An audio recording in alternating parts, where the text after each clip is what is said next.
These guys are pussies. Yeah, He's like saying it loud. And Yeah, I don't know if you were drunk at the time. You might have been drinking. No, I wasn't. Were you sober? Yeah. Okay. I was 23. Okay. I just left the hometown Poway was where I grew up. Poway? Yeah, it's called Poway. Yeah, yeah. It's outside San Diego. Yeah, it's like 25 minutes east of like downtown San Diego, right? And I didn't know much. Okay, I just started doing stand up. I wanted to impress you because you know what I mean. You're a headliner, and I'd never met headliners. You know what I mean? Like he's a headliner, so I wanted to act tough. You know what I mean?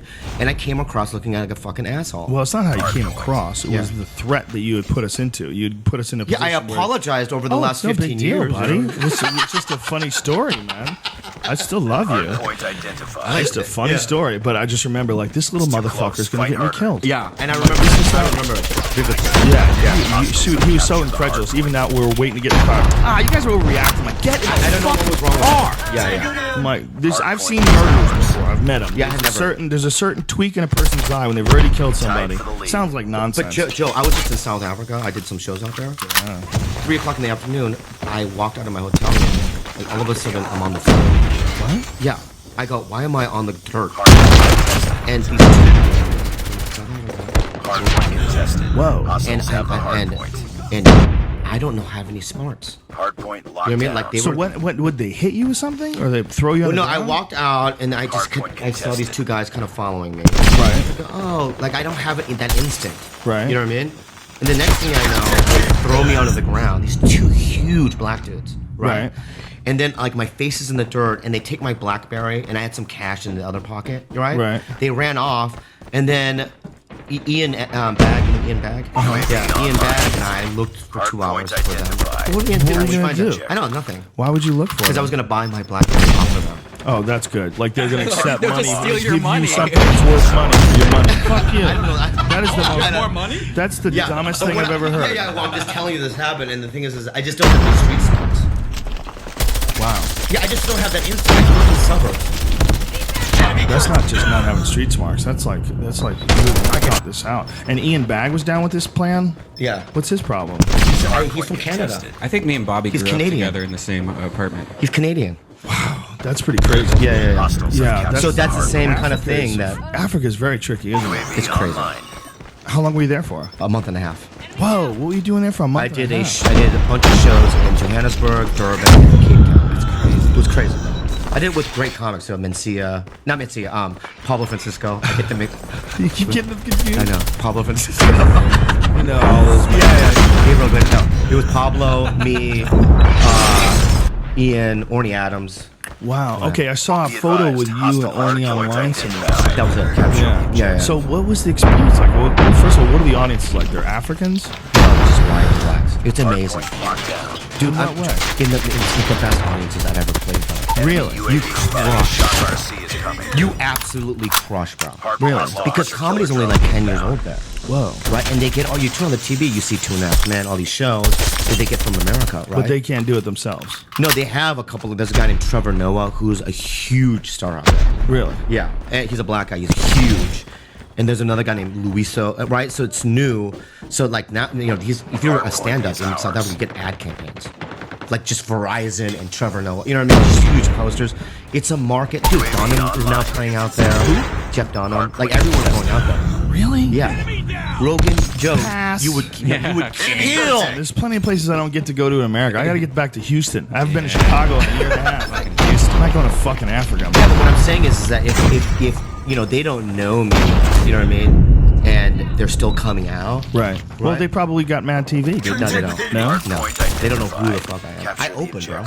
Really? Yeah. I mean, I had Orny and all these guys go Well, after they know me. who Orny is? No, but the thing is that the producers of the show were like, because Asians are third-class citizens. Whoa. We're like the blacks of South Africa, right? Whoa. So it's like, So we you- were like riding in the back of the bus, like, but up until 10 years ago.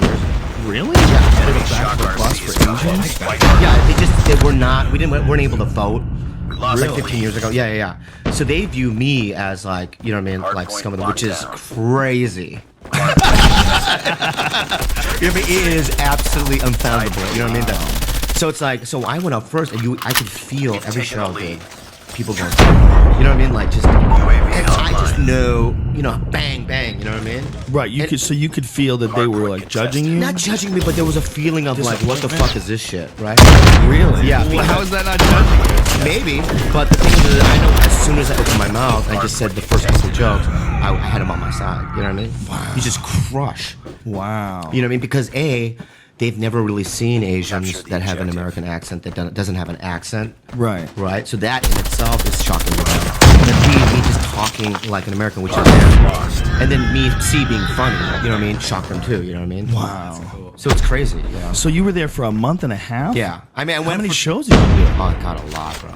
I did like, I don't know, 35. Holy shit. 30 to 35. Who booked that? There's a festival out there every year. You should do it, dude. And it's 30. No, I'm not gonna. Why? 35 days. Oh, you can't do it? I don't want to. I don't like going for any place. I don't even like going places for 4 days. I like 3 days and going in and out. But for me, it was just like, you know, because I just never been there, and also that was just a slow time, man. Wow, 35 fucking days in Africa. And did they pay you in gold coins and shrunken heads? Yeah, was the AIDS good? No, the food. Did you worry about malaria? Did you worry about? No, the money was great, dude. George Clooney got malaria. Yeah, dude, it's like being. Did he really? Yeah, he did. Oh, he did. Yeah, George Dude, it's like being anywhere else, kind of. Like if you're in Cape Town, it's like, oh, there's a coffee shop and a clothing store. You know what I mean? Starbucks are there? No, there's another thing called. There's only difference is they rob you everywhere. During the day, they have no. People get robbed all the time. Wow. One of the producers of the show, so I was on the freeway during the day, and some blanca just walked up to the her door and said, "I want the car." Whoa. Yeah, pass on Africa, please. Is there a lot of flies like the whole? No, dude. Why would you tell me to go to a place where you get robbed all the time? What's so great about it? Because I'm just saying though, because I just think that you're a great comedian, stand up. You know what I mean? And I just think that there's no one like you that's ever played, and that you Enemy could just- airstrike incoming. Careful. I'm hanging out with the Antword, man. We could just the whole week. Antwoord's over here. They're hanging out with I Jimmy love Kimmel. Antwoord. Oh, really? Love them too. I love them. Yeah, I called his cell phone. That's his voicemail. Beep boy, beep. Oh, it is. Oh, I love that. Oh, Yeah, that's I love awesome. them. I love them. Cool. Yeah. We went gaga on them when they first came out on the podcast. But that's how I know about them, because of because of us. South Africa. Oh, because of being in Yeah, South yeah, Africa. Are they big there? And also, Oh, you know, so you found out about them way before everybody else. yeah, and also those guys, the way they look, that's what some of the white people look like. Now, how popular is D Antwoord in South Africa? Was it Yeah, huge? I know, but you go to a hip hop store. They have hip hop stores. You know what I mean? Right. There's a poster or whatever. You know what I mean? And they have radio stations that play just regular music. It's a normal place. You know. It's just all intense. It's just new. You know what I mean? Civilization is new. Right. You know what I mean? Joe, I It is new. That's what's scary about it, man. And it borders so much wild shit. But that's how, You know?